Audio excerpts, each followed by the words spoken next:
আল্লাহ তাআলা কিয়ামতের কঠিন ময়দানে যেদিন স্বামী স্ত্রীকে চিনবে না, স্ত্রী স্বামীকে দেখে পালিয়ে যাবে, বন্ধু বন্ধুরে চিনবে না, পীর সাহেব মুরিদরে চিনবে না, মুরিদ পীর সাহেবরে চিনবে না, দলের কর্মী তার নেতারে চিনবে না, নেতা তার কর্মীরে চিনবে না, বন্ধু বন্ধুরে দেখে পালাবে। এই কঠিন মুহূর্তে সূর্যটা মাথার কাছে চলে আসবে, জমিনটা তামার জমিন হবে, আজকের জমিনের মতো নয়। মানুষ ঘর্মাক্ত, ক্লান্ত, শ্রান্ত মাথার মগজগুলো কানের ছিদ্র আর নাকের ছিদ্র দিয়ে বেয়ে বেয়ে পড়বে। বিশ্বনবী ফরমান, কিয়ামতের ওই কঠিন ময়দানে 7 শ্রেণীর ব্যক্তিকে রব্বুল আলামিন তার আরশের নিচে ছায়া দিবেন। তার মধ্যে প্রথম শ্রেণীর ব্যক্তি হলো ইমামুন আদিল, যে ইনসাফের সাথে বিচার করে, যে জাস্টিস সমাজে সার্ভ করে, যে সুশাসন নিশ্চিত করে, ওই ইমামুন আদিল। আদিল শব্দটা বুঝছেন না? ইন্নাল্লাহা ইয়া'মুরু বিল আদল, পাইছেন? আদিল। 7 শ্রেণীর ব্যক্তিকে আল্লাহ তাআলা সুশীতল আরশের নিচে ছায়া দিবেন, যেদিন তার দেয়া ছায়া ছাড়া কোনো ছায়া থাকবে না। এর প্রথম হচ্ছে ইমামুন আদিল, ন্যায়পরায়ণ শাসক। চিল্লায় বলেন সুবহানাল্লাহ। আবার বিশ্বনবী বললেন, ইন্নাল মুকসিতিনা ইনদাল্লাহি আলা মানাবিরা মিন নূর আন ইয়ামিনির রহমান। কিয়ামতের দিন যারা ন্যায় পরায়ণ হিসেবে আল্লাহর সামনে দাঁড়াবে, কিয়ামতের দিন রব্বুল আলামিন তার আরশের ডান দিকে ওই ন্যায় পরায়ণ লোকদের জন্য আরশের ডান দিকে একটা নূরের মিম্বারে তাদেরকে বসার সুযোগ করে দিবে। আল্লাহর আরশের ডান দিকে ন্যায় পরায়ণ লোকদের জন্য আল্লাহ তাআলা নূরের মিম্বার বানাবে। 4টে কেন কথা মনে করেছেন? আল আদাল, জাস্টিস। ইন্নাল্লাহা ইয়া'মুরু বিল আদল। আল্লাহ তাআলা এই আদালতের নির্দেশনা দেন, সুবিচার, সুশাসন। প্রিয় ভাইয়েরা, এটা আমরা বাংলাদেশে চাই কি চাই না? এই যে অরাজকতা, এই যে অন্যায়, এই যে জুলুম, এই যে ইনকনসিস্টেন্সি, সমাজের অসঙ্গতির প্রধান কারণ জাস্টিস নাই, সুবিচার নাই, সুশাসন নাই। শেষবারের মতো আওয়াজ করে বলেন তো, আমরা বাংলাদেশে আদল চাই কি চাই না? তাহলে প্রথম নির্দেশনা শেষ। আল্লাহ তাআলা তোমাদেরকে আদলের আদেশ দেন। এরপরে আল্লাহ বললেন, আমি তোমাদেরকে ইহসানের আদেশ দেই। ইন্নাল্লাহা ইয়া'মুরু বিল আদলি ওয়াল ইহসান। আমি তোমাদেরকে যেমনি আদলের নির্দেশনা দেই, তেমনি ভাবে তোমাদেরকে ইহসানের নির্দেশনা দেই। ইহসান, আওয়াজ করে সবাই বলেন তো ইহসান। ইহসান মানে কারো প্রতি সফট হার্টেড হওয়া, মহানুভব হওয়া, অনুগ্রহ পরায়ণ হওয়া, অনুগ্রহশীল হওয়া, একে অপরের প্রতি দয়াদ্র হওয়া।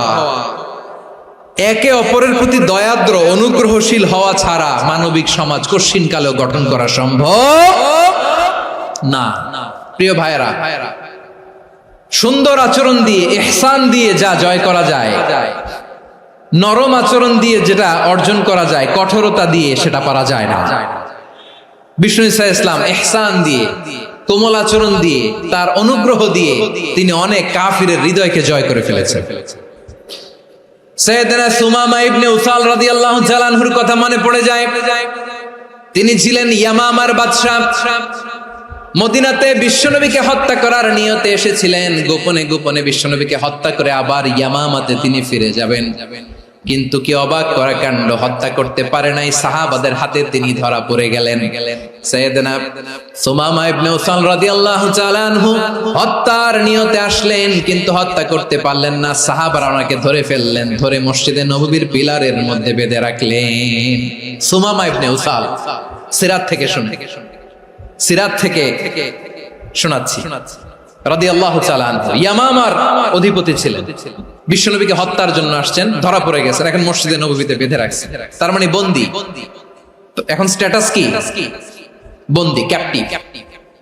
তো বিষ্ণু ঈসা ইসলাম সাহাবাদেরকে বললেন, তার খোঁজ খবর নিও, সুমামা ইবনে উসালের খোঁজ খবর নিও। সাহাবারা বলেন, ইয়া রাসূলুল্লাহ, আপনাকে হত্যা করতে এসেছে, তার তো কঠিন ক্যাপিটাল পানিশমেন্ট হওয়া দরকার, কঠিন শাস্তি হওয়া দরকার। বিশ্বনবী বললেন, না, আমি যেটা জানি তোমরা সেটা জানো না, তোমরা সুমামার সাথে ভালো আচরণ করো। বিশ্বনবী সুমামার কাছে গেলেন। প্রথম দিন যে তিনি কালেমার দাওয়াত দিলেন, ইমানের দাওয়াত দিলেন, ইসলামের দাওয়াত দিলেন, রিসালাতের দাওয়াত দিলেন, আখিরাতের দাওয়াত দিলেন। পরের দিন যে বিশ্বনবী সালাতের দাওয়াত দিলেন, যাকাতের দাওয়াত দিলেন, ইসলাম কি, কিভাবে, কেমন করে পালন করতে হয় চমৎকার আর্টিকুলেট করতে শুরু করলেন। তন্ময় হয়ে সুমামা ইবনে উসাল রাদিয়াল্লাহু তাআলা আনহু বিশ্বনবীর কথাগুলো শুনতে আরম্ভ করলো। একদিন নয়, 2 দিন নয়, টানা 3 দিন বিশ্বনবী সুমামার কাছে ইসলামকে প্রেজেন্ট করেছেন, উপস্থাপন করেছেন। আওয়াজ করে বলেন, কয় দিন? 3 দিন। 3 দিন মসজিদে নববীতে বাধা। আর সাহাবীদেরকে বললেন, তার খোঁজ খবর নিও, তোমরা যে রুটি বানাও এর মধ্যে সবচেয়ে ভালো আটার রুটিটা তারে দিও, সবচেয়ে রিফাইন্ড খেজুর, যেটা পিওর খেজুর, এটা তারে দিও। আর বিশ্বনবী নিজের উট থেকে দুধ দহন করে ওনার বাড়ির এক কর্মচারীকে বলেছেন, দুধ দহন করে সুমামার জন্য নিয়ে যেও। সুবহানাল্লাহ পড়বেন না? সবাই তো অবাক, ইয়ামামা থেকে আসছে নবীকে হত্যা করতে, বিশ্বনবী দেখে তারে জামাই আদর করে। একদিন নয়, 2 দিন নয়, টানা 3 দিন বিশ্বনবী এভাবে সুমামার কাছে যেয়ে ইসলামকে প্রেজেন্ট করতে আরম্ভ করলেন, ইসলামকে উপস্থাপন করতে শুরু করলেন।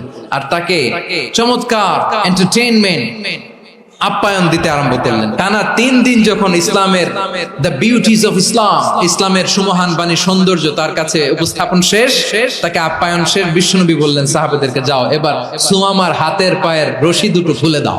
সাহাবারা তর্ক জুড়ে দিলেন, লা ইয়া রাসূলুল্লাহ, এমনটা করবেন না, তো ভয়ঙ্কর ভয়ঙ্কর খুনি, কি জানি কি হয়ে যায়। বিশ্বনবী বললেন, না, তার হাতে পায়ের রশিগুলো খুলে দাও। সাহাবারা বিশ্বনবীর কথা মতো তার হাতে পায়ের রশিগুলো খুলে দিল। সুমামা মুহূর্তের মধ্যে মসজিদে নববী থেকে বের হয়, ইয়ামামায় ফিরে না যে মসজিদে নববীর পাশে একটা খেজুর বাগান ছিল, সেখানে চলে গেলেন। সেখানে একটা ছোট্ট কুয়া ছিল, কুয়ার পানি দিয়ে তিনি গোসল করলেন। সুবহানাল্লাহ পড়েন। কুয়ার পানি দিয়ে গোসল করে মসজিদে নববীর সামনে এসে বিশ্বনবী এবং সাহাবাদের সামনে দাঁড়িয়ে সাব্বাবা উঁচু করে বললেন, আশহাদু আল্লা ইলাহা ইল্লাল্লাহ ওয়া আশহাদু আন্না মুহাম্মাদান আবদুহু ওয়া রাসূলুহু। আমি সাক্ষ্য দিচ্ছি আল্লাহ ছাড়া কোনো ইলাহ নাই, আর মুহাম্মদ আল্লাহ তাআলার প্রেরিত বান্দা এবং রাসূল। প্রিয় ভাইয়েরা, ইহসান দিয়ে যা জয় করা যায়, কঠোরতা দিয়ে সেটা কঠিনকালেও জয় করা যায় না। আওয়াজ করে বলেন, ঠিক কি না? এবার সুমামা দাঁড়িয়ে বলে, ওগো নবী, আমি তো কালিমা পড়ে মুসলমান হয়ে গেলাম, এবার শোনেন, এই মুহূর্তের আগে আপনার চেহারার চাইতে নিকৃষ্ট কোনো চেহারা আমার কাছে ছিল না, কিন্তু শাহাদা পাঠ করার পরে আপনার চেহারার চাইতে উত্তম শ্রেষ্ঠ কোনো চেহারা আমার কাছে আর নাই। ও নবী, আজকের দিনের আগে ইসলাম ধর্মের চেয়ে নিকৃষ্ট অপছন্দনীয় কোনো ধর্ম আমার কাছে ছিল না, কিন্তু এই মুহূর্ত থেকে ইসলামের চেয়ে সেরা শ্রেষ্ঠ পছন্দনীয় কোনো ধর্ম আমার কাছে নাই। নবী গো, আজকের দিনের আগে মদিনার চাইতে অপছন্দনীয় নিকৃষ্ট কোনো শহর আমার কাছে ছিল না, কিন্তু এই মুহূর্তের পর থেকে মদিনার চাইতে কোনো শ্রেষ্ঠ শহর আমার জানা নাই। সে ছিল গমের বড় ডিলার, গম বেচতো। কি বেচতো? তার গম কিনে মক্কার লোকেরা রুটি খাইতো। সে ঘোষণা দিল, আজকে থেকে মক্কাবাসীদের জন্য সব গম আমি হারাম করে দিলাম, মক্কাবাসী এখন না খেয়ে মরে। সুবহানাল্লাহ পড়বেন না? মক্কাবাসী বিশ্বনবীর কাছে আসলেন, এসে বললেন, মুহাম্মদ, আমরা তো তোমার ভাই, তোমার চাচা, তোমার ভাতিজা, তোমার আত্মীয়, তুমি সুমামারে বলো সে যেন আবার গমের সাপ্লাই মক্কার জন্য অনুমতি দিয়ে দেয়। বিশ্বনবীর অনুমতি ক্রমে সুমামা আবার মক্কাতে গম পাঠাতে শুরু করলো। পড়েন সুবহানাল্লাহ। ইহসান, ইহসান দিয়ে আপনি যেটা জয় করতে পারবেন, you can win the heart of your enemies. ইহসান দিয়ে আপনি আপনার শত্রুর হৃদয়কে জয় করতে পারবেন।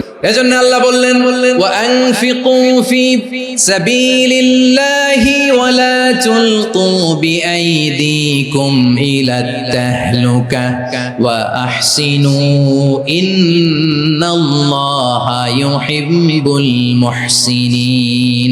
তোমরা আল্লাহর রাস্তায় দান করবে আর নিজেরা নিজেদেরকে ধ্বংসের হাতে ঠেলে দিও না। তোমরা একে অপরের প্রতি ইহসান করবে, কারণ ইহসানকারীদেরকে আল্লাহ বড্ড ভালোবাসে।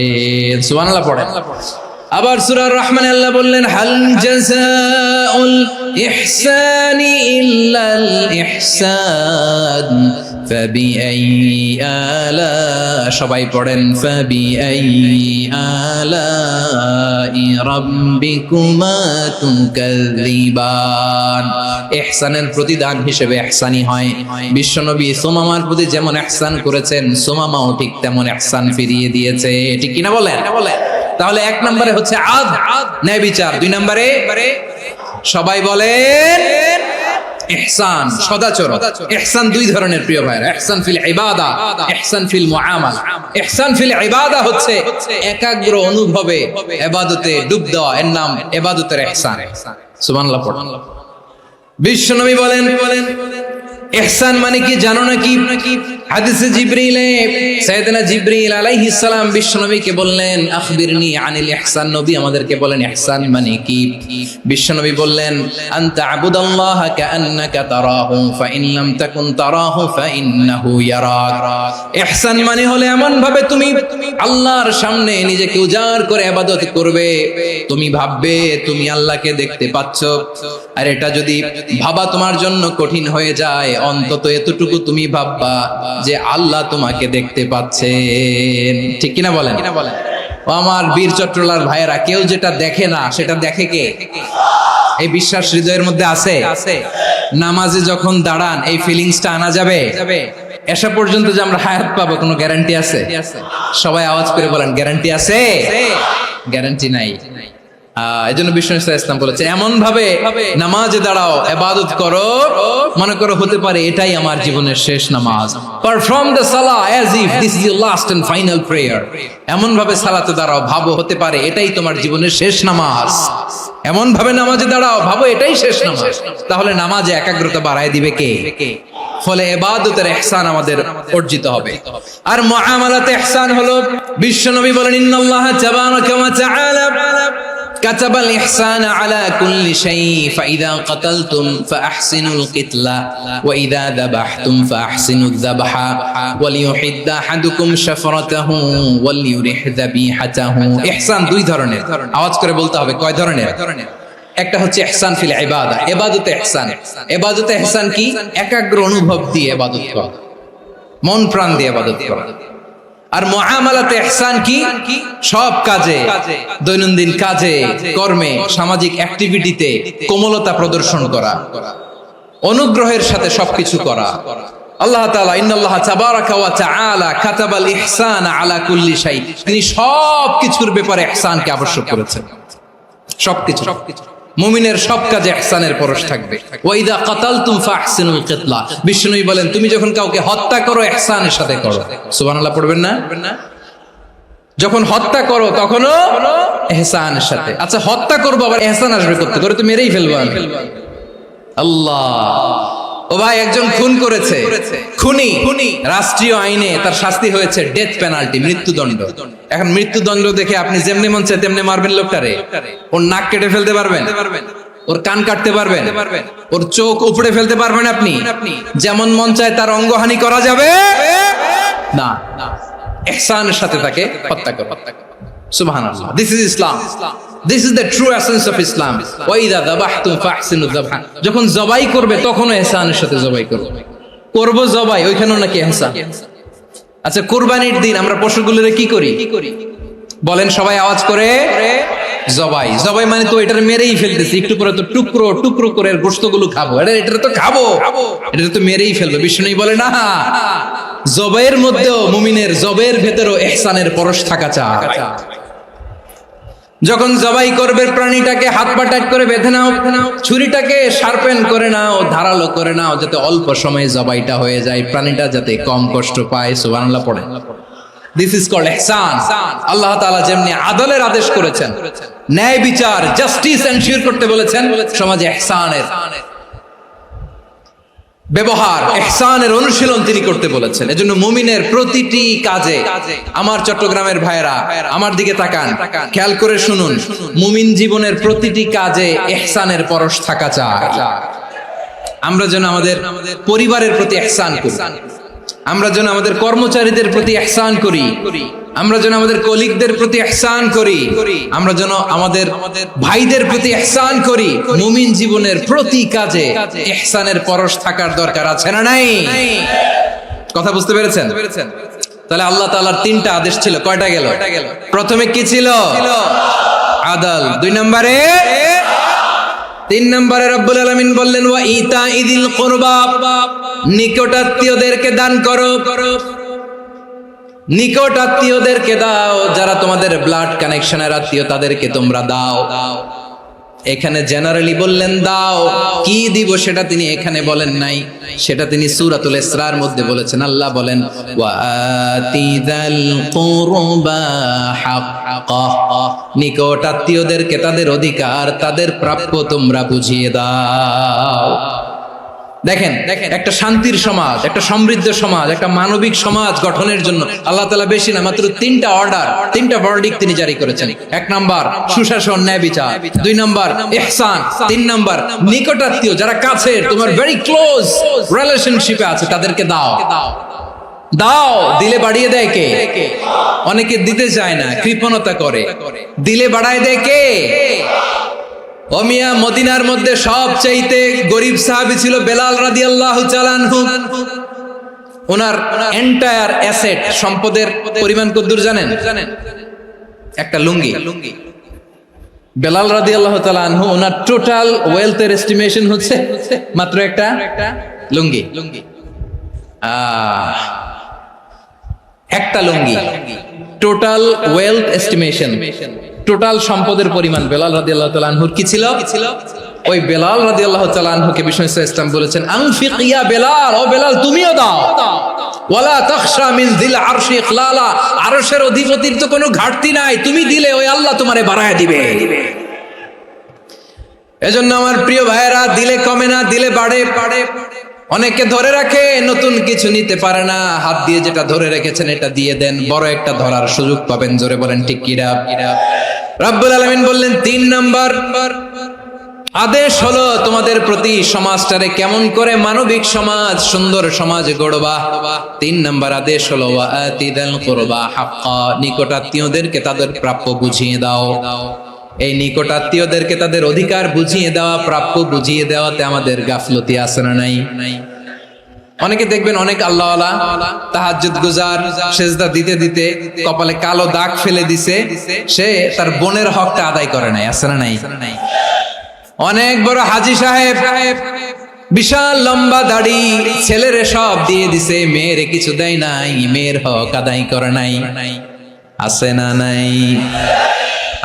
এই হাজী সাহেবেরা, এই আল্লাহওয়ালারা কিয়ামতের ময়দানে আটকে যাবে। আপনি অন্যের অধিকার নষ্ট করেছেন, তাদের রাইটস কে ভায়োলেট করেছেন। এজন্য আল্লাহ তাআলা বলেন, কারো অধিকার যদি কেউ নষ্ট করে, ওই সমাজটা মানবিক সমাজ কঠিনকালেও হতে পারে না। এজন্য 3 নম্বর আল্লাহ বললেন ওয়া ইতাইদিল কুরবা, নিকটাত্মীয়দেরকে দাও। কি দিবা? তাদের অধিকার দিয়ে দাও। বোনের অধিকার বুঝিয়ে দাও, মেয়ের অধিকার বুঝিয়ে দাও, ফুফুর অধিকার বুঝিয়ে দাও। দেখবেন অনেক মায়েরা ছেলের পাতে মুরগির রান দেয়, মেয়ের পাতে দেয় মুরগির ঠ্যাং। তো মেয়ের কি মুরগির রান খেতে মনে চায় না? মনে চায় না? এমনটা করা যাবে না। নিকটাত্মীয়দেরকে অধিকার দিয়ে দাও, নিকটাত্মীয়ের সাথে সুসম্পর্ক রাখো। আদেশটা কার? এজন্য প্রিয় ভাইয়েরা, জীবনে যদি বারাকা অর্জন করতে চান, নিকটাত্মীয়দের সাথে সুসম্পর্ক রাখতে হবে, তাদের জন্য উপহার পাঠাতে হবে। বিশ্বনবী বলেন লা ইয়াদখুলুল জান্নাতা কাতে, যে ব্যক্তি আত্মীয়তার সম্পর্ককে ছিন্ন করে দেয়, সে কঠিন কালেও আল্লাহর জান্নাতে ঢুকবে না। আপনি কি এটারে সহজ হাদিস মনে করছেন? এটা সহজ কথা? আপনি ভাবছেন আপনার নামাজ আপনারে বাঁচাতে পারবে, আপনার রোজা বাঁচাতে পারবে, আপনার তাহাজ্জুদ আপনারে বাঁচাতে পারবে? অধিকার নষ্ট করলে কিছুই আপনারে বাঁচাতে পারবে না। এজন্য নিকট আত্মীয়দেরকে দিতে হবে বেশি বেশি। বিশ্বনবী বলেন ইন্না সাদাকাতা আলাল মিসকিনি সাদাকা ওয়া আলা যির রাহিমি ইসনাতান সাদাকাতুন ওয়া সিলা। মিসকিন রে দান করলে শুধু দানের সওয়াব হয়, নিকট আত্মীয়কে দান করলে 2টার সওয়াব হয়, সাদাকার সওয়াব হয়, আবার আত্মীয়তার বন্ধন অটুট রাখার সওয়াব হয়ে যায়। আবার বিশ্বনবী বললেন মান সাররাহু আইয়ুবসাতা লাহু ফি রিজকিহি ওয়া ইউনসা লাহু ফি আসারিহি ফালইয়াসিল রাহিমা, যে ব্যক্তি তার রিজিকের প্রশস্ততা চায় আর হায়াতে বরকত চায় সে যেন তার আত্মীয়ের সাথে সুসম্পর্ক রাখে। আমার প্রিয় চট্টলার ভাইয়েরা, আমাদের রিজিক বাড়ুক এটা আমরা চাই কি চাই না? সবাই চান? হ্যাঁ, আমাদের রিজিকে প্রশস্ততা আসুক চাই কি চাই না? আমাদের হায়াতে বরকত আসুক আমরা চাই কি চাই না? এই দুইটা যদি চান তাহলে নিকট আত্মীয়দের সাথে সুসম্পর্ক রাখবেন। পারবেন? তাহলে সমাজটারে মানবিক সমাজ বানায় দিবে কে? তিনটা আদেশ চলে গেল। 1 নম্বরে কি ছিল? 2 নম্বরে, 3 নম্বরে নিকট আত্মীয়দেরকে দান। আল্লাহ তাআলা তিনটা জিনিসের যেমনি আদেশ করেছেন অনুরূপ ভাবে তিনটা বিষয় তিনি বারণ করেছেন, নিষেধ করেছেন, ওগুলোর কাছেও যাওয়া যাবে। রাব্বুল আলামিন বলেন ওয়ায়ানহা আনিল ফাহশাই ওয়াল মুনকারি ওয়াল বাগি, আমি যেমনি তিনটি বিষয়ে আদেশ করলাম অনুরূপ ভাবে তিনটি বিষয়ে বারণ করলাম, নিষেধ করলাম। আমার 1 নাম্বার নিষেধাজ্ঞা হলো অশ্লীলতার প্রতি। ফাহশা ওয়ায়ানহা আনিল ফাহশা, আল্লাহ তাআলা অশ্লীলতাকে নিষেধ করেছেন। কোন জিনিসকে? সবাই বলুন কোন জিনিসকে?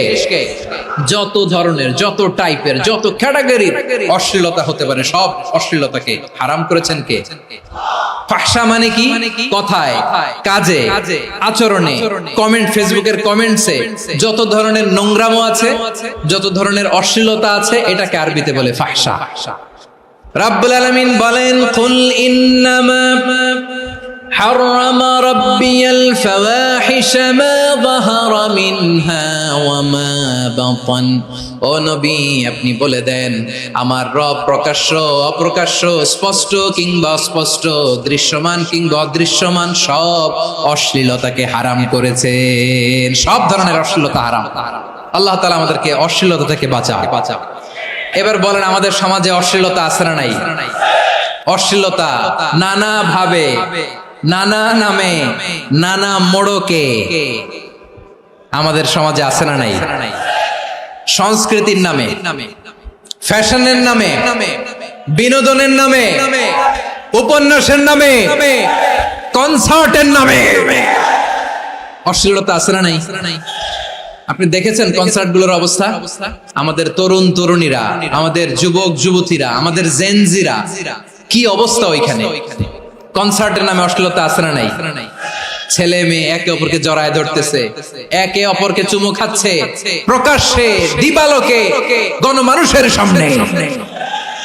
আল্লাহ তাআলা এই অশ্লীলতা থেকে আমাদেরকে বেঁচে থাকতে বলেছেন। রূপালী জগতের নামে অশ্লীলতা আছে না নাই? এই টার্মটা আপনারা জানেন না? রূপালী জগৎ কি জগৎ? আসলে কি রূপালী জগৎ না অন্ধকার জগৎ? আমার বোনেরা আপনাদেরকে যে কি বলে তারা বুঝায়, রূপালী জগৎ শুনেই আপনি ভরকে যাবেন না। রূপালী জগতে যে নারী যত বেশি উলঙ্গ সে নাকি তত বেশি সাহসী। জানেন? বলে এটা একটা সাহসী নারী, খুব সাহসী পদক্ষেপ তার। যত বেশি শরীর থেকে কাপড় নামাতে পারবে, যত বেশি বস্ত্রহীন হয়ে নিজেকে প্রেজেন্ট করতে পারবে সে নাকি তত বেশি সাহসী। আমার চট্টলার ভাইয়েরা, শয়তানের প্রথমে এজেন্ডা ছিল বনি আদমকে বস্ত্রহীন করা। সে আদম এবং হাওয়া আলাইহিস সালামকে নিষিদ্ধ গাছের ফল খাইয়ে তাদেরকে বস্ত্রহীন করেছে। এই জামিনেও সে আমাদেরকে বস্ত্রহীন করতে চাইবে। এই রূপালী জগতের নামে তারা এটা করে। আমার প্রিয় বোনেরা, আপনি জানেন না আপনার দাম কত? ওরা আপনাদেরকে বিজ্ঞাপনের সস্তা পণ্য বানাতে চায়। ওরা আপনাদেরকে ওদের ভোগের লিপসার টুলস বানাতে চায়। ওরা আপনাদেরকে দিয়ে ওদের খায়েশ পূরণ করতে চায়। এটা আপনাদের জন্য মোটেও ডিগনিটি নয়, এটা আপনাদের জন্য সম্মান নয়। আপনার সম্মান শালীনতায়, আপনার সম্মান হেজাবে, আপনার সম্মান ভদ্রতায়, আপনার সম্মান আপনার ডিসেন্ট পোশাকে। পোশাক বলে দেয় এই নারীটা ভদ্র না অভদ্র। পোশাক বলে দেয় এই মেয়েটা কোন ঘরের মেয়ে। আপনি জানেন না আপনারা সস্তা পণ্য বানায়, ভোগের পণ্য, বিলবোর্ডে আপনাকে উলঙ্গ করে উপস্থাপন করে। এই অশ্লীলতার সাথে ইসলামের কোনো সম্পর্ক এজন্য আল্লাহ বলেন আমি অশ্লীলতাকে হারাম করেছি। অশ্লীলতাকে হারাম করার প্রথম কারণ হলো এর মাধ্যমে মানবতাকে অপমানিত করা হয়। কারণ মানুষের সম্মান মানুষের পোশাকে। মানুষ যখন পোশাকহীন হয়ে যায়, বস্ত্রহীন হয়ে যায়, তার সম্মান কমে যায়, ঠিক কিনা? অশ্লীলতাকে হারাম করার প্রথম কারণ হচ্ছে মানুষ মানুষকে অপমান করে। একটা নারী, সে তো সম্মানিত, নারী যে কত সম্মানিত নারীর এটা বুঝেই নাই। বিশ্বনবী বলেন আর দুনিয়া কুল্লুহা মাতা ওয়া খায়রু মাতা'আদ দুনিয়াল মারআতুস সালিহা। আমার বোনেরা, 5টা প্যান্ডেলে আপনারা এলইডিতে আমার আলোচনা শুনছেন, আমি জানি। আপনাদের এই গর্ভ যে কত দামি আপনি জানেন না। আপনার পেট থেকেই আসবে আগামী দিনের সালাহুদ্দিন আল আইয়ুবী। আপনার পেট থেকেই আসবে অনাগত দিনের ইমাম মাহদী আল মুনতাযর। আপনার পেট থেকেই আসবে অনাগত দিনের ফয়সাল, ওয়াসিম, মুগ্ধ, আবু সাইদের মতো বীর যোদ্ধা। আমার প্রিয় বোনেরা, আমার প্রিয় বোনেরা, বিশ্বনবীর কথার ওজন খেয়াল করেন। আর দুনিয়া কুল্লুহা মাতা ওয়া খায়রু মাতা'আদ দুনিয়াল মারআতুস সালিহা। দুনিয়ার সবকিছুই অ্যাসেট, এর মধ্যে সবচেয়ে দামি অ্যাসেট নেককার নারী। আপনার গর্ভ যে কত দামি আপনি জানেন না। নিজের সময়টাকে কাজে লাগান, কোরআন পড়েন, সুন্নাহ পড়েন। আপনার অনেক দায়িত্ব ঘরে। You are the MD of your family. একটা family it's a very big institution. পরিবার একটা অনেক বড় প্রতিষ্ঠান। And you are the MD of your institution. আপনি এই পরিবারের MD, managing director of your family. এখানে আপনার কত দায়িত্ব। আপনি ছেলে মেয়েদেরকে তারবিয়া করবেন, আপনি আপনার স্বামীর জন্য ঘরটার জান্নাতের নীর বানাবেন, আপনার জন্য জান্নাতের ডুপ্লেক্স বাড়ি ওইখানে তৈরি করে রাখবে কে? আপনি যে কত দামি আপনি জানেন না। নারীদেরকে আল্লাহ বানিয়েছেন উচ্চতর করে, নিম্নতর নয়। নারীদেরকে ছোট্ট জিনিস দিলে এটার বড় করে দেয়। নারীদেরকে ভ্রূণ দিলে, শুক্রাণু দিলে নারী এটারে বাচ্চা হিসেবে উপহার দেয়, ঠিক কিনা? বিয়ের মাধ্যমে স্বামী যখন তার শুক্রাণু তার স্ত্রীকে উপহার দেয়, স্ত্রী রিটার্নে কি উপহার দেয়? ফুল ফর্ম বেবি, মানব সন্তান। দেখছেন, আপনি দিলেন একটু, কুনি দিছে বিশাল। আপনি যদি নারীকে বাজার এনে দেন, নারী এটাকে সুস্বাদু খাবারে রূপান্তর করে দেয়। আপনি তাকে একটা মুচকি হাসি দিয়ে দেন, সে তার কলিজা দিয়ে দেয়। কিন্তু যদি আপনি তার মনে কষ্ট দেন, সে আপনার জীবনকে জাহান্নাম বানায়া দেয়। নারীর মন বুঝতে পারলে নেয়ামত, বুঝতে না পারলে কিয়ামত। আমার প্রিয় বোনেরা, আপনি যে কত দামি আপনি জানেন না। অনেক দামি আপনি। আপনাদেরকে যেন ভোগের সস্তা পণ্য বানাতে না পারে, আপনাদেরকে সচেতন থাকতে হবে। তাহলে কেন আল্লাহ তাআলা এই ফাহশা অশ্লীলতাকে হারাম করলেন? 1 নাম্বার, এতে হিউম্যান ডিগনিটি কমে। 2 নাম্বার, এতে মানুষের অধিকার নষ্ট হয়। আপনি বিয়ে করেছেন, এরে পরকিয়া করেন, ওর সাথে এরকম আছে না নাই? স্ত্রীর অধিকার নষ্ট করেছেন। আপনি বিবাহ সম্পর্কে আবদ্ধ হয়েছেন তার সাথে, আপনি পরকিয়া করেন ওই ছেলের সাথে, আপনি আপনার হাজবেন্ডের সাথে বিট্রে করেছেন। এজন্য আল্লাহ অশ্লীলতাকে হারাম করেছেন। অশ্লীলতাকে হারাম করার আরেকটা কারণ হচ্ছে আল্লাহ তাআলা এই হিউম্যান জেনারেশনকে এটাকে প্রিজার্ভ করতে চায়। হিফজুন নাসল, এটা মাকাসিদুশ শরিয়ার অনেক গুরুত্বপূর্ণ একটা মাকাসিদ, অনেক গুরুত্বপূর্ণ। আপনার নাসল, আপনার জেনারেশনকে সংরক্ষণ করা। এই যে আসতেছে ফেব্রুয়ারি, কত ফেব্রুয়ারি জানো? এটা কি বিশ্ব ভালোবাসা দিবস? হ্যাঁ, কি দিবস? এই বিশ্ব ভালোবাসা দিবসের সাথে মুসলমানদের কোনো সম্পর্ক নাই। আমার প্রিয় ভাইরা, এই যে আপনি অবৈধ সম্পর্কে জড়ালেন, কেন আল্লাহ অশ্লীলতাকে হারাম করেছে দেখেন। বলতেছিলাম যে এটা আপনার নাসল, আপনার জেনারেশন, আপনার লিনিয়েজ, আপনার বংশকে প্রিজার্ভ করা। কে কার বাবা, কে কার মা, বাবা মা জানা, প্রজন্মকে প্রিজার্ভ করা, এটা ইসলাম ওয়াজিব করে দিয়েছে। এই যে অবৈধ সম্পর্কের কারণে, বিশ্ব বেহায়া দিবসের কারণে, এগুলোর আউটকাম, আউটপুট হিসেবে মাঝে মাঝে এই ঢাকা মেডিকেলের ডাস্টবিনে নবজাতকের বাচ্চার কান্নার আওয়াজ শুনতে পাওয়া যায়। চট্টগ্রাম মেডিকেলের ডাস্টবিনে নবজাতকের কান্না শুনতে পাওয়া যায়। বীর চট্টলার মুসলমানেরা বুঝতে পারলে আওয়াজ করে বলেন, এই যে চট্টগ্রাম মেডিকেলে যে নবজাতকটা পাওয়া গেল, ওর বাবাকে আমাকে বলেন, ওর মাকে, ও কোন ফ্যামিলির সন্তান কেউ জানে? আপনি হিউম্যান ডিগনিটিকে অপমান করেছেন না? আপনি তার ভবিষ্যৎকে অন্ধকার করেছেন না? আপনি তার লিনিয়েজকে প্রশ্নবিদ্ধ করে দিয়েছেন না? এই জন্য আল্লাহ তাআলা অশ্লীলতাকে আমাদের জন্য হারাম করে দিয়েছেন। পড়েন সুবহানাল্লাহ। এজন্য রাব্বুল আলামিন বলেন, কুল ইন্নামা حرم ربي الفواحش ما ظهر منها وما بطن। প্রকাশ্য সব অশ্লীলতাকে হারাম ঘোষণা করে দিয়েছে কে? আবার দুনিয়ার বুকে যারা অশ্লীলতার প্রসার করে তাদের জন্য শাস্তি মজুদ রেখেছে কে? রাব্বুল আলামিন বলেন, ইন্নাল্লাযীনা ইউহিব্বুনা আন তাশিআল ফাহিশাতু ফিল্লাযীনা আমানু লাহুম আযাবুন আলীমুন ফিদ দুনিয়া ওয়াল আখিরাতি ওয়াল্লাহু ইয়ালামু ওয়া আনতুম লা তা'লামুন। নিশ্চয়ই যারা বিশ্বাসীদের মাঝে অশ্লীলতার প্রসার করতে চায় তাদের জন্য আমি মর্মন্তুদ শাস্তি প্রস্তুত করে রেখেছি, দুনিয়াতেও রেখেছি, আখিরাতেও রেখেছি। ঘোষণাটা কার? যারাই নাটকের নামে, সিনেমার নামে, রূপালী জগতের নামে, মুভির নামে, ওটিটি প্ল্যাটফর্মের নামে আমার সমাজে অশ্লীলতা ছড়াতে চায় তাদের জন্য কঠিন মর্মন্তুদ শাস্তি মজুদ রেখে দিয়েছে কে? ও আমার বোনেরা, এখনো আপনি জাগবেন না? এখনো আপনার চিন্তার দুয়ারে এখনো নাড়া পড়ে নাই? ওরা আপনাকে উলঙ্গ বানাতে চায়, ওরা আপনাকে আইটেম গার্ল বানাতে চায়। এজন্য ইসলাম অশ্লীলতাকে হারাম করেছে। হারাম। ইসলাম বলেছে যোজন দূরে থাকো, ওরা বলে না কাছে আসো, কাছে আসার গল্প, ক্লোজ আপ ওয়ান, কাছে আসার গল্প আছে না নাই? তাহলে অশ্লীলতার সাথে আমাদের কোনো সম্পর্ক? সবাই বলতে পারেননি, আওয়াজ করে বলুন, অশ্লীলতার সাথে আমাদের কোনো সম্পর্ক?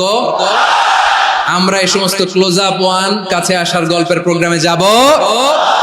আমরা কোন ধরনের অশ্লীল কন্টেন্ট সোশ্যাল মিডিয়ায়, টিভিতে দেখব? কি যুগ যে আমরা কাটাচ্ছি আপনি কল্পনা করতে পারবেন না। পর্ন ইন্ডাস্ট্রি, নারী পুরুষের বস্ত্রহীন যুগল দৃশ্য, এটাকে দিয়ে ওরা কোটি ডলারের ইন্ডাস্ট্রি বানিয়েছে। পুরো মানব ইতিহাসে এরকম জঘন্য সময় মানব ইতিহাস পার করে নাই। পর্ন এটা ইন্ডাস্ট্রি হয়ে গেছে। আমাদের এই যুবকগুলো, জেনজি গুলো, ওদের চরিত্র বাঁচাবে কি করে? কেমন করে হেফাজত করবে ওদের এই মূল্যবান চরিত্র?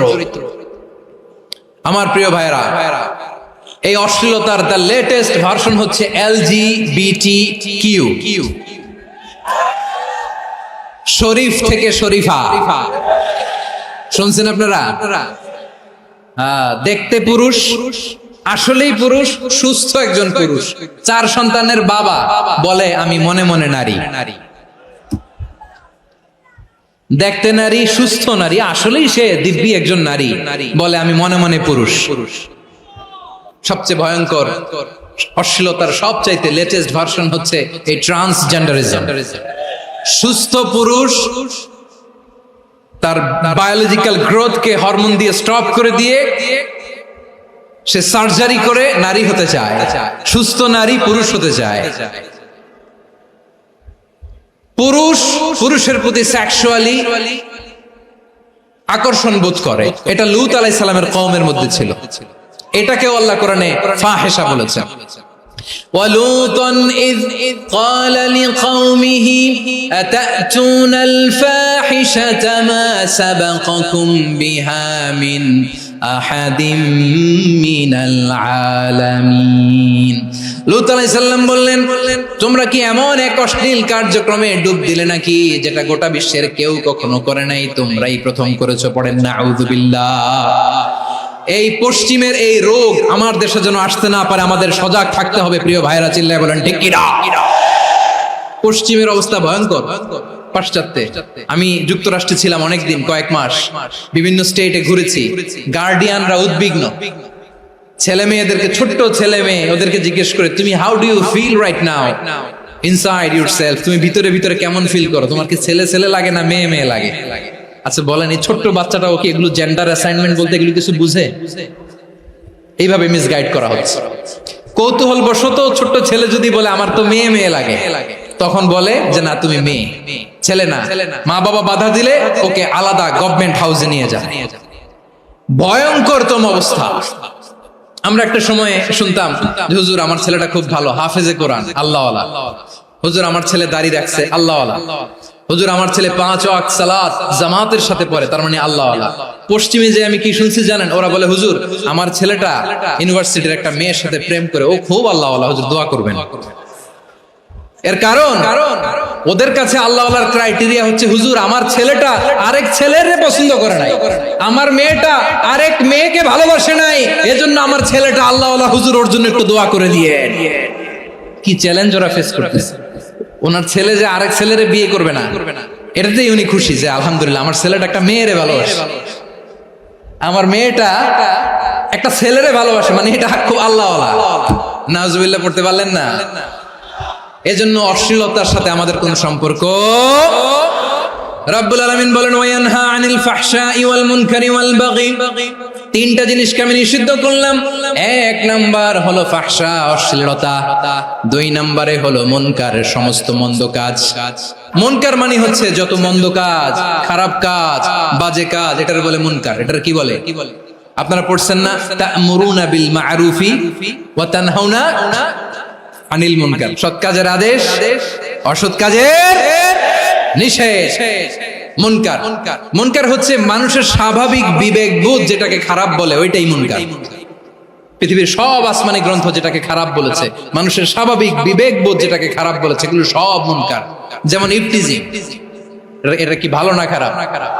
মজুদদারি, খাদ্যে ভেজাল দেওয়া, ওজনে কম দেওয়া, মাছে ফরমালিন মিশানো, চাঁদাবাজি, টেন্ডারবাজি, দখলবাজি, এগুলো আমাদের স্বাভাবিক বিবেকেই বলে এগুলো খারাপ, এগুলো হচ্ছে মুনকার।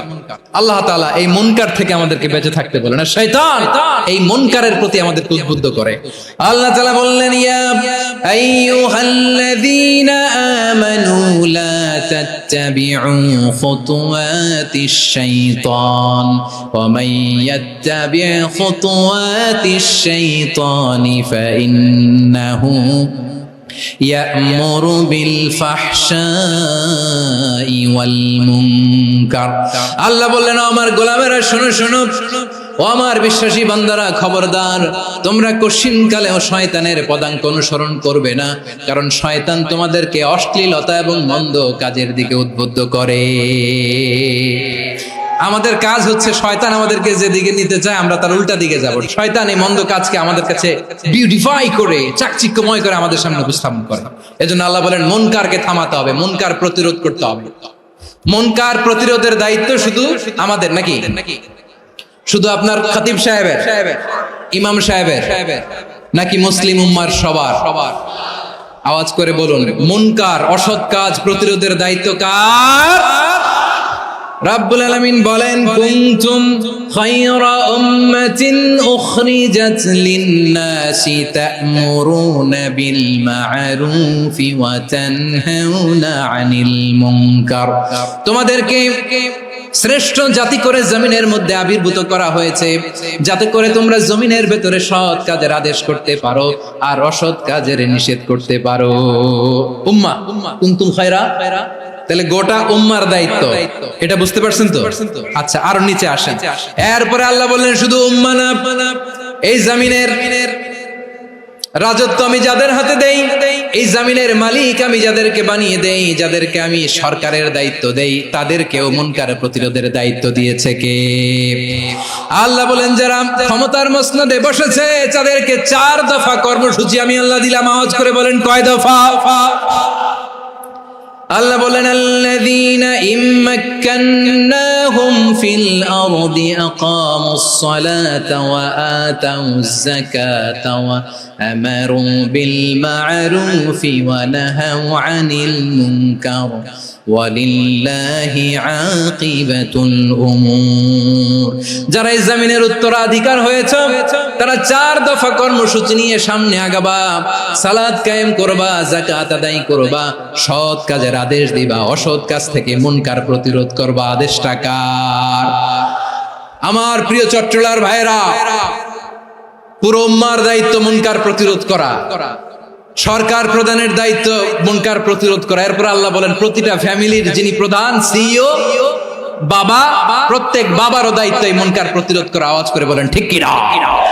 যেমনটি সাইয়েদনা লোকমান আলাইহিস সালাম ওনার কলিজার টুকরা সন্তানকে আদেশ করেছেন, ইয়া বুনাইয়া আকিমিস সালাতা ওয়া'মুর বিল মা'রুফি ওয়ানহা আনিল মুনকার। পড়েন সুবহানাল্লাহ। বাবা ছেলেকে সবক দিচ্ছে। লোকমান আলাইহিস সালাম ছেলেকে বলতেছে, ওরে আমার কলিজার টুকরা সন্তান, ওরে আমার বাছা, নামাজ কায়েম করবা, সৎ কাজের আদেশ দিবা, আর মুনকার প্রতিরোধ করবা, অসৎ কাজ, সমাজ থেকে খারাপ কাজকে ঝেঁটে বিদায় করে দিবা। তাহলে দেখেন, আমি স্টেপ বাই স্টেপ নামলাম। পুরা উম্মার দায়িত্ব, জমিনের উত্তরাধিকারী আল্লাহ যাদেরকে বানিয়েছেন সরকার, তাদের দায়িত্ব, প্রতিটি ফ্যামিলির প্রধানের দায়িত্ব, এরপরে বিশ্বনবী বলেন সচেতন প্রতিটি মুসলিমের দায়িত্ব সমাজ থেকে মুনকারকে উৎখাত করা। বিশ্বনবী বলেছেন, মান রাআ মিনকুম মুনকারান ফালিয়ুগাইয়িরহু বিয়াদিহি ফাইন লাম ইয়াস্তাতি ফাবিলিসানিহি ওয়া ইন লাম ইয়াস্তাতি ফাবিকলবিহি ওয়া যালিকা আযআফুল ঈমান। সমাজে যে মুনকার দেখবে, খারাপ কাজ দেখবে, সেজন্য হাত দিয়ে সেটাকে থামায়। আমার প্রিয় ভাইরা, না থামালে আমরাই ডুববো শেষমেশ। আমাদের বাঁচার জন্য হইলেও থামাইতে হবে। রব্বুল আলামিন বলেন, ওয়াত্তাকু ফিতনাতাল লা তুসিবান্নাল্লাযীনা যালামু মিনকুম খাসসা। ও আমার গোলামেরা, ওই আযাবকে ভয় করো যে আযাব যখন আমি জমিনের বুকে পাঠাই, শুধু জালেমদেরকেই মারি না, আলেমদেরকেও মারি। আযাব যখন আসে তখন শুধু জালিমই মরে না, আলেমও মরে। জানেন মুসা আলাইহিস সালামের পায়ে একবার লাল পিঁপড়া, তো উনি রেগে মেগে পাশি দেখে লাল পিঁপড়ার বাসা, পা দিয়ে ডলে মুছে সবগুলো পিঁপড়া মেরে ফেলছে। এই ঘটনাটা আল্লাহ ঘটিয়েছেন এজন্য। মুসা আলাইহিস সালাম ছিলেন কালিমুল্লাহ, সরাসরি আল্লাহর সাথে কথা বলতেন। তিনি আল্লাহকে জিজ্ঞেস করেছিলেন, আল্লাহ তুমি যখন কোন জনপদে আযাব পাঠাও, শাস্তি দাও, ওখানকার শুধু জালেমরাই তো মরে না, ভালো মানুষগুলাও মরে, তো আযাব দিবা মুশরিকদের উপর দিবা, অবাধ্যদের উপর দিবা, ভালো মানুষগুলোরে মারো কেন? আল্লাহ বললেন, মুসা তোমার যে কামড় দিছিল পায়ের মধ্যে পিঁপড়া, কয়টা পিঁপড়া? একটা পিঁপড়া, তো সবগুলারে মারলা কেন? রেগে মেগে পুরো পিঁপড়ার বাসা ভেঙে মেসাকার করলা কেন? আমি যখন অ্যাকশনে যাই, আমি যখন শাস্তি দেই, তখন এত বাস বিচার করা হয় না, বাস বিচার করা যায় না। যখন অ্যাকশনে যাওয়া হয়, ওইটা ডাইরেক্ট অ্যাকশন হয়ে যায়। চিল্লায় বলো ঠিক কি না? এজন্য আমাদের বাঁচার জন্য হলেও এই পাপ থামাতে হবে, এই শয়তানের অট্টহাসি থামাতে হবে, অন্যায় অপরাধ সমাজ থেকে আমাদের থামাতে হবে। কারণ আযাব আসলে ওরাও মরবে, আমরাও মরব। একটা জাহাজ 2 তলা, আপনি আছেন 2য় তলায়, নিচের তলার কিছু লোক জাহাজের তলা ছিদ্র করতে আরম্ভ করছে। কি ছিদ্র করতেছে? আচ্ছা, জাহাজের তলা ছিদ্র করলে তলা দিয়ে কি ঢুকে? এখন আপনি যদি বলেন আমার কি, আমি তো 2 তলায়, আমি তো ভালো আছি, ওরা ছিদ্র করে ওরা মরবে। আসলে কি শুধু ওরা মরবে? তলা দিয়ে যখন পানি ঢুকবে, জাহাজ ঢুকলে আপনিও মরবেন। এজন্য নিজে মরার আগে ওই পাগলগুলোর নিচ তলায় যে থামাতে হবে। চিল্লায় বলেন ঠিক কি না? এজন্য আল্লাহ বললেন, মুনকার প্রতিরোধের দায়িত্ব সমাজের টপ টু বটম সবার। এজন্য মুনকার প্রতিরোধ করার দরকার আছে না নাই? সমাজে এই যে ইফটিজিং হয়, আপনার বোনের বয়সী একটা মেয়েকে কিছু বকাটে টিটকারি করে, এই বলে সেই বলে, নোংরা কথা বলে, রাস্তায় দেখেও আপনি পাশ দিয়ে না দেখার মতো চলে যান কেন? আপনি দাঁড়ান না কেন? আপনি দাঁড়ালেই তো থেমে যাবে, কারণ সত্যের যে শক্তি, তার সামনে মিথ্যা মুখ থুবড়ে পড়ে। আপনার সামনেও কিছুই না, নাথিং। আপনি দাঁড়ান, ওকে প্রশ্ন করেন যে আমার বোনকে তুমি ডিস্টার্ব করো কেন? আপনাকে দেখে আরো 5 জন দাঁড়াবে, 5 জনকে দেখে আরো 10 জন দাঁড়াবে। আমাদের নীরবতা আর আমাদের নিশ্চুপ থাকাই জালিমদেরকে আরো শক্তিশালী জালিম বানিয়েছে। এজন্য মুনকার প্রতিরোধের দায়িত্ব আমাদের সবার। টেন্ডারবাজি, চাঁদাবাজি, দুর্নীতি, অপরাধ, দখলদারিত্ব, মজুদদারি, এগুলো সবকিছু একসাথে প্রতিরোধ করতে হবে। ঠিক কিনা বলেন? একটা মানবিক সমাজ যদি চাই, প্রতিরোধ করতে হবে। প্রিয় ভাইয়েরা, আল্লাহর শপথ নিয়ে বলি, এই নাসিহাত গুলো সবার জন্য, সব দলের জন্য, সব মতের মানুষের জন্য। আমরা কোনো দলের প্রতি মানুষকে ডাকি না, আমরা ডাকি ইসলামের দিকে। সব দলের, সব মতের, সব মানুষদেরকে আমরা আহ্বান জানাই, আসুন আমরা একটা সুন্দর সমাজ বিনির্মাণ করি। এই যে নতুন বাংলাদেশের এক সুযোগ এসেছে, আর জীবনে হয়তো আসবে না, সামনের 100 বছর এই সময় আসবে না। আসুন দেশটাকে আমরা সাজাই, আসুন আমরা দুর্নীতি বন্ধ করি, আসুন আমরা চাঁদাবাজি বন্ধ করি, আসুন আমরা দখলদারিত্ব বন্ধ করি, আসুন আমরা এক দল আরেক দলকে নিশ্চিহ্ন করার যে রাজনীতি এটা বন্ধ করি। সব দলের প্রতি আমার আহ্বান, আমরা চাঁদাবাজ মুক্ত বাংলাদেশ চাই, জুলুম মুক্ত বাংলাদেশ চাই, ফ্যাসিজম মুক্ত বাংলাদেশ চাই, গুণ খুন খারাপি মুক্ত বাংলাদেশ চাই, আমরা নতুন ভোরের বাংলাদেশ চাই। ওই বাংলাদেশ পাওয়ার জন্য মুনকার প্রতিরোধে, অন্যায় প্রতিরোধে যদি বাঘের বাচ্চার মতো, আবু সাঈদের মতো 2 হাত উঁচু করে বুককে টান টান করে প্রসারিত করে দাঁড়াতে হয়, রাজি আছো মুসলমান? রাব্বুল আলামিন বলেন, ওয়ায়ানহা আনিল ফাহশাই ওয়াল মুনকারি ওয়াল বাগি ইয়াইদুকুম লাআল্লাকুম তাযাক্কারুন। আল্লাহ বললেন, আমি অশ্লীলতাকে নিষেধ করি, আমি সব ধরনের মন্দ কাজকে নিষিদ্ধ করি, সব শেষে আমি সীমা লঙ্ঘনকে তোমাদের জন্য নিষিদ্ধ করি। নিষিদ্ধ করেছেন কয়টা জিনিস? 1 নম্বরে অশ্লীলতা, 2 নম্বরে মুনকার তথা সব মন্দ কাজ, 3 নম্বরে আল বাগি সীমা লঙ্ঘন, ক্রসিং দ্য লিমিট। সীমা লঙ্ঘন করা ভালো না। We all should know our limits. চিল্লায় বলেন ঠিক কিনা? একই আয়াতে আল্লাহ বললেন, কুল ইন্নামা হারামা রাব্বিয়াল ফাওয়াহিশা মা যাহারা মিনহা ওয়া মা বাতানা ওয়াল ইসমা ওয়াল বাগিয়া বিগাইরিল হক। অন্যায় ভাবে যে অবাধ্য হয়, যে সীমা লঙ্ঘন করে, তাদেরকেও আমি এটা হারাম করে দিলাম। সীমা লঙ্ঘন করা হারাম। আল্লাহ বারবার আমাদেরকে ওয়ার্নিং দেয়। যখন আমরা থামি না তখন আল্লাহ ধরে, আর যখন ধরে তখন ছাড়ে না। ধরে না, ধরলে আল্লাহ ফেরাউনকে কিন্তু হুট করে ধরে নাই, আপনারা জানেন 9 বার ওয়ার্নিং দিয়েছে। ফেরাউনকে আল্লাহ তাআলা ওয়ার্নিং দিয়েছিল কয়বার? রাব্বুল আলামিন বলেন, ওয়ালাকাদ আতাইনা মূসা 9 আয়াতিন বাইয়িনাত, 9টা মুআজিজা দেখিয়েছি। 1 2 3 বারবার এইভাবে রিমাইন্ডার, ওইভাবে রিমাইন্ডার, এইভাবে নসিহত, ওইভাবে দাওয়া।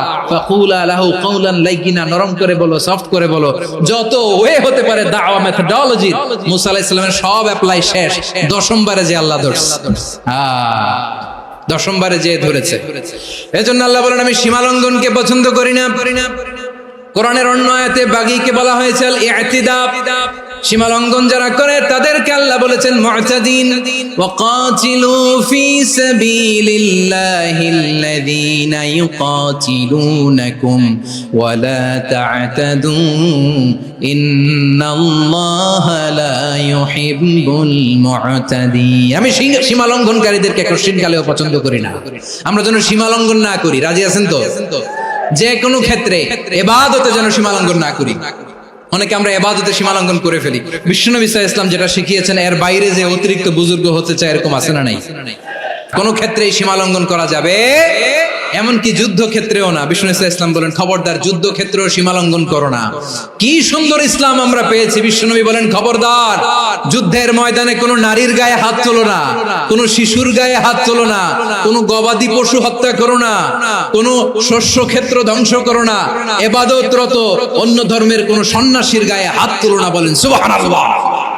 তাহলে আমরা সীমা লঙ্ঘন করতে পারবো? প্রিয় ভাইরা, একটা সুখী, সমৃদ্ধ, শান্তির সমাজ, মানবিক সমাজ যদি আমরা গঠন করতে চাই, আমাদের আল্লাহর দেয়া কয়টা আদেশ মানতে হবে বলেন দেখি? আর বেঁচে থাকতে হবে কয়টা জিনিস থেকে? আল্লাহর আদেশ কি? 1 নাম্বার আদাল, ন্যায়পরায়ণতা। আমরা সুবিচার, সুশাসন, ন্যায় বিচার চাই কি চাই না? 2 নম্বরে কি ছিল? মাশাআল্লাহ, আমরা যেন সবার প্রতি দয়া পরবশ হই, ইহসান করি। 3 নম্বরে কি ছিল? নিকটাত্মীয়দের দান করা, তাদের অধিকার প্রাপ্য বুঝিয়ে দেওয়া। পাশাপাশি 3টা জিনিস থেকে আল্লাহ বারণ করেছেন, নিষেধ করেছেন। তার প্রথমটা ফাহশা, অশ্লীলতা। অশ্লীলতার সাথে আমাদের কোনো সম্পর্ক। 2 নম্বর নিষেধাজ্ঞা কি ছিল? আল মুনকার, সমাজের যত মন্দ কাজ এগুলোকে আমরা প্রতিরোধ করব। রাজি আছেন তো সবাই? 3 নম্বরে আল বাগী, সীমালঙ্ঘন, কোন মুসলিম সীমালঙ্ঘন করে না। রাব্বুল আলামিন শেষে বললেন ইয়াইদুকুম লাআল্লাকুম তাযাক্কারুন, আল্লাহ তোমাদেরকে উপদেশ দেন যাতে তোমরা শিক্ষা গ্রহণ করো। আমরা উপদেশ দেব, আমরা জোর করে কাউরে কিছু মানাতে চাই না। লা ইকরাহা ফিদ্দিন ওয়া যাক্কির ফা ইন্না যিকরা তানফাউল মুমিনিন, উপদেশ দিলে এটা মুমিনদের কাজে দেয়।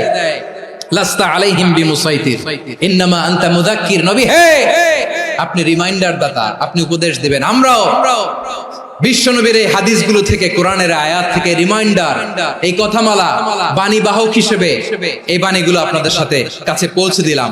আমরা আল্লাহ তাআলার কাছে প্রার্থনা করি, আল্লাহ আমরা যেন আদল দিয়ে আমাদের সমাজকে গঠন করতে পারি। আল্লাহ আমরা যেন ইহসান করতে পারি, আমরা যেন নিকটাত্মীয়দের দান করতে পারি। আল্লাহ যত ধরনের অশ্লীলতা, অনাচার, মন্দ কাজ, সীমালঙ্ঘন, অবাধ্যতা থেকে যেন আমরা বেঁচে থাকতে পারি। আল্লাহ তাআলা আমাদের সবাইকে কথাগুলো বুঝার ও আমল করার তৌফিক দান করুক। হাযা মা ইনদি ওয়াল ইলমু ইনদাল্লাহ আলাইহি তাওয়াক্কালতু ওয়া ইলাইহি উনীব। সুবহানাকাল্লাহুম্মা বিহামদিকা আশহাদু আল্লা ইলাহা ইল্লা আনতা আস্তাগফিরুকা ওয়া আতুবু ইলাইক।